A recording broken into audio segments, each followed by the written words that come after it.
उत्तराखंड कांग्रेस में तमाम कोशिशों के बाद भी विवादों का तूफान थम नहीं रहा है। पार्टी के भीतर गुटबाजी जग जाहिर हो चुकी है और इस गुटबाजी के बीच चल रही बयानबाजी पार्टी की मुसीबतें बढ़ा रही है। खास तौर पर प्रीतम सिंह और हरक सिंह रावत की नई नई दोस्ती से कांग्रेस के भीतर एक नया सा संकट खड़ा हो गया है और इस संकट का समाधान कैसे निकलेगा, इसे लेकर करण मेहरा और उनकी टीम यकीनन परेशान हो चली है। हरक सिंह रावत और प्रीतम गुट की पहले देहरादून में बैठक, उसके बाद हरिद्वार के एक आश्रम में जाकर बैठक, और इन बैठकों के जरिए जो बयान हरक सिंह रावत के आए वही बयान अब पार्टी के लिए सिरदर्द बने हुए हैं।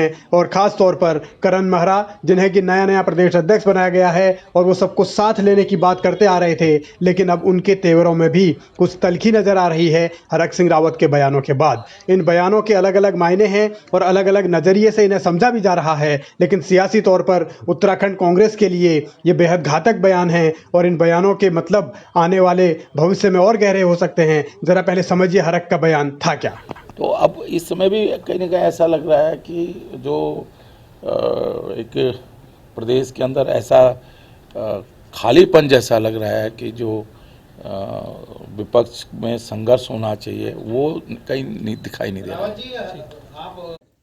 प्रीतम से दोस्ती के साथ ही हरक सिंह रावत ने सीधे सीधे सवाल उठा दिया करण मेहरा पर और यशपाल आर्य पर, यानी कि उन्होंने विपक्ष को पूरी तरीके से नकार दिया। खुद विपक्ष में विपक्षी पार्टी के वो नेता हैं, लेकिन उन्होंने ये कहा कि कांग्रेस की स्थिति फिलहाल बहुत कमज़ोर है और पार्टी कहीं संघर्ष करती हुई नजर नहीं आ रही। यानी कि हरक सिंह रावत ने पार्टी लीडरशिप पर, पार्टी के फैसलों पर, पार्टी के कार्यक्रमों पर सवाल उठा दिए और उनका ये हमला जाहिर तौर पर हरीश रावत पर भी था और करण मेहरा पर भी था। और इसी के बाद से जो राजनीति है वो कांग्रेस के भीतर गर्म हुई है, यानी कि हरीश रावत और हरक के बीच की इस लड़ाई की में अब करण मेहरा भी कूद पड़े हैं और करण मेहरा हरक रावत को याद दिला रहे हैं उनकी चुप्पी और कांग्रेस के कार्यक्रम।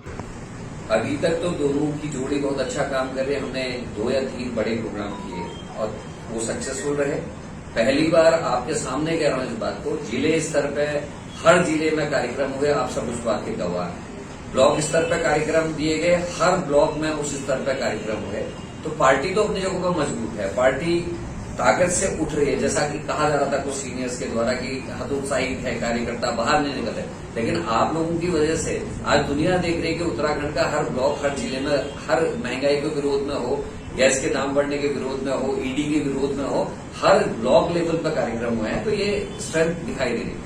जो लोग खुद अपने बयानों से कांग्रेस को कमजोर कर रहे हैं, वो उनको अगर कांग्रेस कमजोर दिखाई दे रही तो उनके चश्मे को मैं नहीं बदल सकता। बैठक सर, कांग्रेस में अब बयानबाजी के साथ साथ सियासी चश्मे की लड़ाई हो रही है। किसका चश्मा ज़्यादा पावरफुल है, इसे लेकर अपने अपने दावे हो रहे हैं। लेकिन असल में हरक सिंह रावत के एक बयान के बाद जो खलबली मची है उसके बहुत सारे मायने हैं और ये भविष्य में इस लड़ाई को और आगे बढ़ाएंगे, इससे कतई भी इनकार नहीं किया जा सकता।